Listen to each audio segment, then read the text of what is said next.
करना, है ना। तो हम ऐसा तो नहीं कर रहे हैं कि हम एजुकेशन पे ध्यान नहीं दे रहे हैं लेकिन काम करते जा रहे हैं, तो उसमें क्या होगा, उसमें हमें कामयाब होने में देरी ज्यादा लगेगी, क्योंकि एक्शन करना सिखाएगा तो हमें, लेकिन सिखाएगा देर में। तो इसलिए बिना शिक्षा पर ध्यान दिए काम नहीं करना है, उसके साथ साथ में शिक्षा पर भी ध्यान देना है। बोलने का अभ्यास नहीं करना बहुत इंपॉर्टेंट पॉइंट है। देखिए मैंने अभी आपको बताया था, बोलना इंपॉर्टेंट नहीं है, बल्कि यहाँ पे हमें स्किल्ड स्पीकिंग चाहिए। एक परफेक्ट बोलना सीखना है आपने। अब वो एक दिन में नहीं आएगा, एक महीने में नहीं आएगा, उसमें थोड़ा वक्त लगता है, लेकिन वो तब आएगा हमें जब हम कंटिन्यू अभ्यास करेंगे। अभ्यास नहीं करेंगे तो हम स्किल्ड स्पीकिंग से दूर रहेंगे। और स्किल्ड स्पीकिंग से जुड़ा हुआ काम है ये, गहरे से जुड़ा हुआ अच्छी स्पीकिंग के साथ में, तो वो अपने को बोलना है।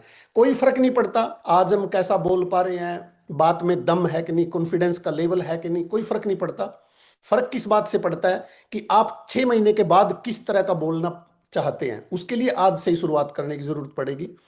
तो इसलिए बोलने का अभ्यास नहीं करना, ये भी एक, कहीं ऐसा तो नहीं कर रहे हैं हम कि बोलने का प्रैक्टिस नहीं कर रहे हैं। अभियान प्रचार का अभ्यास नहीं करना, जैसे अभी संजीव जी ने प्लान दिखाया है, संजीव जी ने प्लान दिखाया है, हम बार बार हर दिन प्लान तो सुनते आ रहे हैं, लेकिन इसमें सबसे बड़ा सवाल क्या था या सबसे ज्यादा बड़ा बेनिफिट क्या था, वो था दोस्तों संजीव सुमन जी का। क्योंकि उन्होंने अभ्यास किया है किसका, अभियान प्रचार कैसे करना हमें, उसका प्रैक्टिस किया है। तो ये 3 काम। अगले 3 काम क्या है, ज्वाइनिंग प्रक्रिया को नहीं सीखना। ज्वाइन कैसे करवाना है, आज भी हम अगर किसी दूसरे थर्ड पर्सन पे डिपेंड है कि ज्वाइनिंग करवा लो, ज्वाइनिंग कराओ सर, मेरे को करवानी नहीं आ रही है, तो वो क्या है, वो भी हमें नहीं चेक करना है अपने आप को कि हम कहीं ऐसा तो नहीं कर रहे हैं कि बिना सीखे ज्वाइनिंग को ऐसे ही काम चलाने की कोशिश कर रहे हैं। कंपनी से सूचनाओं का आदान प्रदान के तरीके की जानकारी ना होना, यानी कि कंपनी के साथ कैसे इंफॉर्मेशन को शेयर करें हम, चाहे वो हम ईमेल के माध्यम से या हम फोन कॉलिंग के माध्यम से करें, है ना, या हम आपके वहां पे सीधा डायरेक्ट कंपनी में कॉल कर लें उनके साथ में, वहां पे हम आदान प्रदान कर लें। लेटर के माध्यम से भी किया जा सकता है, लेकिन पुराना हो चुका है। तो आज बहुत फास्ट तरीके हैं, मेल कर सकते हैं हम, उससे मेल से भी हो जाएगा। दूसरे भी तरीके हैं, कई व्हाट्सएप के माध्यम से भी हो जाएगा, या फिर आप फेसबुक पे भी पेज हैं अपने, यूट्यूब पे भी पेज हैं, बहुत सारी चीजें हैं। आप ग्रीवेंसीज हैं, रिड्रेसल में जाके भी अपनी सूचनाओं का आदान प्रदान कर सकते हैं। कई तरह के माध्यम हैं। तो हमें सूचनाओं का कैसे आदान प्रदान करना है उसकी जानकारी ना होना, ये भी एक गलत चीज हो जाएगी। अपना पासवर्ड किसी और को दे देना।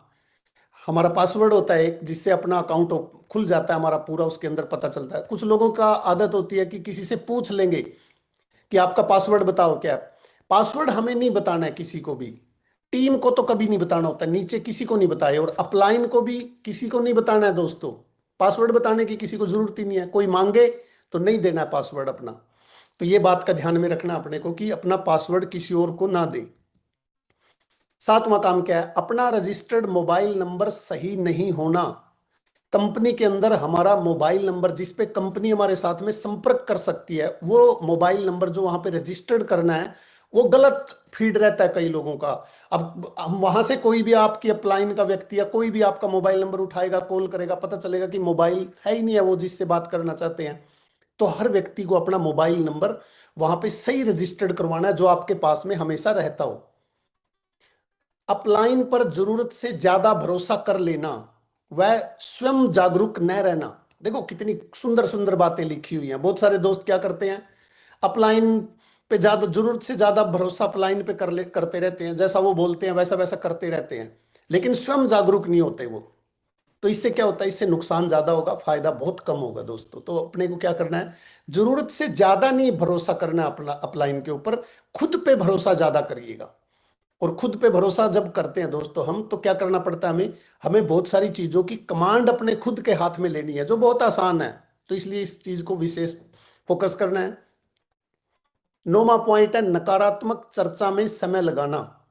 बेकार की बातों में, नेगेटिव चीजों के ऊपर डिस्कशन नहीं करना है। काम की बातें कीजिएगा, बिल्कुल सटीक बातें करें जिससे आपका बिजनेस बढ़े, आपके बिजनेस में ग्रोथ हो, आपकी पर्सनैलिटी में ग्रोथ हो, आपकी टीम की हर एक्टिविटी में ग्रोथ हो। उन चीजों के ऊपर चर्चा कीजिएगा। नकारात्मकता से कोई फायदा होने वाला नहीं है। नेगेटिव बात करेंगे, नेगेटिव टॉक करें, है ना, उससे जीरो लाभ, फायदा जिन चीजों से होता है वो करना है अपने, तो नकारात्मक चर्चा में समय नहीं लगाना है। 10वां पॉइंट है बिना अभियान व प्रोडक्ट क्वालिटी के बारे में बताए ज्वाइनिंग करवाना। यानी कि आप किसी को ज्वाइन करवाना चाहते हैं तो बिना अभियान, यानी कि हमारा मिशन क्या है, हमारा सिस्टम क्या है, उसके बारे में बिना बताए या प्रोडक्ट की क्वालिटी के बारे में बिना बताए ज्वाइनिंग करा देते हैं बहुत सारे लोग। बहुत सारे लोग आपने देखा होगा मास्टर है ज्वाइनिंग कराने के, लेकिन वो ऐसा नहीं करवाना है कि ज्वाइनिंग बिना अभियान को बताए और बिना प्रोडक्ट की क्वालिटी के बारे में सेटिस्फाइड किए किसी व्यक्ति को ज्वाइनिंग करवा ले, है ना। ऐसा नहीं है कि फेस वैल्यू से, प्रभाव से, है ना, डरा के ऐसे करके ज्वाइनिंग करवा लेते हैं बहुत सारे लोग, है ना। वो नहीं करना है। क्या करना है हमें, हमें अपने सिस्टम की सही जानकारी देनी है, जो हमारा अभियान है उस अभियान के बारे में सही से बताना है। दूसरा क्या बताना है, प्रोडक्ट की क्वालिटी के बारे में बहुत अच्छे से बताना है, ताकि सामने वाला, क्योंकि प्रोडक्ट के साथ में लाइफ टाइम जुड़ना है किसी को, हमेशा प्रोडक्ट के साथ में जुड़ाव रखेगा वो व्यक्ति, इसलिए उसको प्रोडक्ट की क्वालिटी के बारे में अच्छे से बताएं। किसी को आय की गारंटी देकर ज्वाइनिंग करवाना, है ना, तेरे को इतनी इनकम आ जाएगी बस तू ज्वाइनिंग हो जाए एक बार, तेरे को कुछ नहीं करना, एक बार ज्वाइनिंग हो जा, करना तो कुछ भी नहीं है ना। ये नहीं बोलना है हमें। हमें दोस्तों पूरे तरीके से तैयार करना है कि ये एक प्योर करोड़ों अरबों रुपए का बिजनेस है, तो बिना सीखे और बिना मेहनत किए ज्यादा दूर तक नहीं जा पाता इसमें व्यक्ति, कभी भी नहीं जाएगा, है ना। जितना मेहनत करेगा, जितना इसको सीखेगा, जितना एक्शन करेगा, तो ये चीज हमें आगे लेके जाएगी। और इसीलिए हमें फेक गारंटी नहीं करना है कि आप ये इतनी आय आ जाएगी, आपको इतनी इनकम हो जाएगी, आप ज्वाइनिंग कर लो, नहीं। 12वां पॉइंट है अनुचित तरीके से काम करने वालों को तत्काल नहीं रोकना। यानी कि कोई गलत तरीके से काम कर रहा है आपकी टीम के अंदर, उसको तत्काल प्रभाव से रोकिए। गलत तरीके से या अनुचित, जो तरीका उचित ना हो उस तरीके से काम ना करने दे किसी को भी दोस्तों। सही तरीके के बारे में जानकारी दीजिएगा और सही तरीके की प्रैक्टिस करवाइएगा उसको, तो ज्यादा अच्छा काम बढ़ेगा। क्योंकि डुप्लीकेशन की गेम है, तो अगर डुप्लीकेशन अच्छी चीजों का होगा तो जल्दी बिजनेस मल्टीप्लाई होगा, है ना, एक्सपोनेंशियली ग्रोथ कर सकता है। 13वां पॉइंट क्या है, खुद वह काम किए बिना टीम से करवाने का प्रयास करना। खुद जो जिस काम को हम खुद नहीं कर रहे हो और वो टीम से करवाने की कोशिश करें, ऐसा नहीं करना है हमें। पहले खुद करें, जिस काम को हम कर सकते हैं या कर रहे होते हैं उसी काम को अपनी टीम से, अपनी टीम के साथियों से करवाने का प्रयास कीजिएगा। बीच बीच में निष्क्रिय हो जाना, बहुत सारे साथियों की आदत होती है ना, एक बार किसी मीटिंग सेमिनार को अटेंड किया या मतलब किसी से अपलाइन से बात हो गई तो एक्साइटेड हो गई, लेकिन फिर क्या होता है बीच बीच में फिर वो निष्क्रिय हो जाते हैं, यानी कि नेगेटिव हो जाते हैं। तो वो निष्क्रियता नहीं आनी चाहिए अपने अंदर में, क्योंकि आपने दोस्तों बहुत बड़ी चीज हाथ में ली है। तो इसलिए मोबाइल की बैटरी के समान हो सकता है कि अपनी बैटरी डिस्चार्ज हो, लेकिन अपने आप को इनएक्टिव नहीं करना हमें। हमें अपने आप को पॉजिटिव रखना है, अपने आप को एक्टिविटी में रखना है। अपने आप को एक्टिविटी आपको कभी भी निष्क्रिय यानी कि नेगेटिव भी नहीं होने देगी, है ना, इनएक्टिव नहीं होने देगी वो आपको। तो इसलिए थोड़ा सा इस चीज पे विशेष ध्यान करना है। मीटिंग में अप्रिय, अपमानजनक व या अश्लील शब्दों का उपयोग करना, बहुत सारे दोस्तों की आदतें होती हैं, है ना। मीटिंग के अंदर मतलब ऐसे शब्दों का इस्तेमाल नहीं करना है जो किसी को चुभे, किसी को अच्छे ना लगे, या अपमानजनक या अश्लील शब्दों का उपयोग ना करें, ऐसा अपने को बिल्कुल भी नहीं करना है। किसी को समय देकर ना पहुंचना सबसे बड़ा अपराध है ये। आप किसी को टाइम दे रहे हैं और आप वहां पे नहीं पहुंच रहे हैं, सबसे बड़ा अपराध है नेटवर्क मार्केटिंग के अंदर। तो इसलिए दोस्तों किसी से कमिटमेंट करें तो कमिटमेंट आपका पक्का होना चाहिए। मैं एक चीज अक्सर बोला करता हूं इस चीज को लेके कि आप या तो मीटिंग में होने चाहिए, अगर आपने किसी को टाइम दे दिया है तो आप वहां पे होने चाहिए। अगर वहां पे नहीं हो तो आप हॉस्पिटल में होने चाहिए बस, और कोई तरीका नहीं होता दूसरा। तो इसलिए किसी को समय देकर हमें जरूर पहुंचना है दोस्तों, अपनी तरफ से 100% परमात्मा को हाजिर नाजिर मान के अपने को वहां पे पहुंचना ही पहुंचना होता है।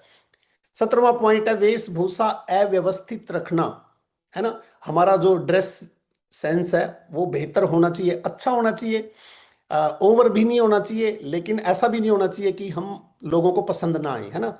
लोग इतना जरूर अच्छा होना चाहिए कि लोग सोचें कि यस बिल्कुल एकदम परफेक्ट है, ये अच्छा है, ऐसा मेरे को भी होना चाहिए। 18वां पॉइंट, सफलता के अलार्म डायरी न बनाना। मतलब इसका अभी इसके ऊपर थोड़ा सा मैं जरूर बताऊंगा। सफलता के अलार्म डायरी मीन्स हम एक ऐसा अपने छोटी पॉकेट डायरी रख सकते हैं, एक ऐसी डायरी बनाना हमें जिस डायरी में हम प्रतिदिन करने वाले कामों को नोट करके रखें, क्योंकि हम भूल जाते हैं अक्सर। तो हमें क्या करना है, उसको एक छोटी डायरी रखिएगा, जो जो काम आपको दिन में करने हैं उन कामों को उसमें नोट करिएगा, और फिर चेक कर लें दिन में एक दो बार उसको निकाल के कि कौन सा काम अभी पेंडिंग है, कौन सा काम कंप्लीट हो चुका है। बहुत ज्यादा लिखने की जरूरत नहीं है, जितने कर सकते हैं उतने ही जरूर लिखने हैं अपने को।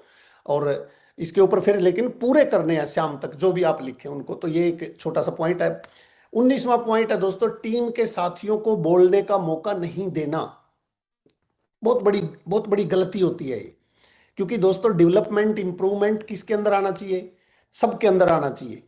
आपके अंदर भी होना चाहिए, लेकिन आपको ये प्रायोरिटी रखना है कि अपनी टीम के हर साथी को भी अवसर मिले बोलने का, है ना। क्योंकि बोलने की इंडस्ट्री है, और एक बार जो व्यक्ति शुरू हो जाता है ना बोलना, फिर वो मतलब बेहतर बनने की तरफ बढ़ता है। फिर बोलता नहीं है वो, बल्कि वो बेहतर बोलना सीखता है उसके बाद।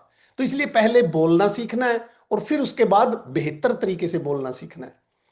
टीम के साथियों की सफलता को नजरअंदाज कर खुद की सफलता के लिए कार्य करना, ये भी बहुत बहुत बड़ा अपराध मान सकते हैं इसको भी।